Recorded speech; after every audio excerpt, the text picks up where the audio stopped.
तो आइए अभी हम टॉपर फैक्ट्री में पहुंच चुके हैं। एक शिक्षक मिले हैं जो इनसे आप कुछ बातचीत करते हैं आपसे। हेलो नमस्कार सर। क्या साफ साफ लिखा है वो कर्ता ने कारक को करते हुए रंगे। अच्छा समझा कि नहीं, ये सब चीजें यहाँ सर हेलो सर, क्या पढ़ा रहे हैं आप? ये हिंदी व्याकरण पढ़ा रहे हैं। यही सब बच्चों को पढ़ाते हैं आप? यहाँ पे लिखा हुआ है सैया जी दिलवा मांगेली गमछा बिछाएगी। तो सैया जी दिल नहीं मांगे हैं, मांगना कुछ और था, लेकिन यहाँ पे हेलो सर, लेकिन ये तो गलत है सर। आप जो पढ़ा रहे हैं बच्चों को, ये सही नहीं है बच्चों के लिए। तो क्या हम गलत थोड़े पढ़ा रहे हैं? यही सब पढ़ा जाओ, हमकी 450 लाना है। अरे मतलब कौन सब्जेक्ट पढ़ा रहे थे आप? हिंदी पढ़ा रहे थे। मतलब बहुत बड़े ज्ञाता आप हिंदी के? हिंदी यहीं से शुरू, यहीं पे खत्म, यहीं पे उर्दू शुरू, यहीं पे उर्दू खत्म। टॉपर कोई है कह दे कि हमारा बच्चा टॉप करता है, मेरा बच्चा सब टॉप करता है। हम ऐसा पढ़ाते हैं एकदम हंसा खिला के। ठीक है सर, तो कुछ सवाल जवाब करते हैं आपसे, बताइएगा। एक सवाल जवाब हजारों करते हैं। व्याकरण किसे कहते हैं? व्याकरण किसे कहते हैं बताइए।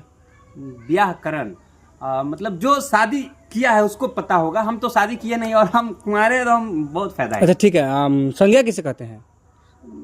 जिसका संगत अच्छे लोगों से हो उसको संज्ञा कहते हैं, और मेरा संगत बहुत अच्छे लोगों से है। मास्टर है। आज सर ये कारक किसे कहते हैं? कारक कारक जो कारक कर्म कांड करने वाले वो कारक कहते हैं। जैसे श्राद्ध उराद्ध कराना, ये सब। मतलब तुम साला टीचर होकर बच्चों को यही सब उलूल जुलूल चीज पढ़ा रहे हो, सिखा रहे हो। तुम्हारा खाली यही सब पर जाना, यही तुम मास्टर बनोगे साला। यही मास्टर बनोगे साला।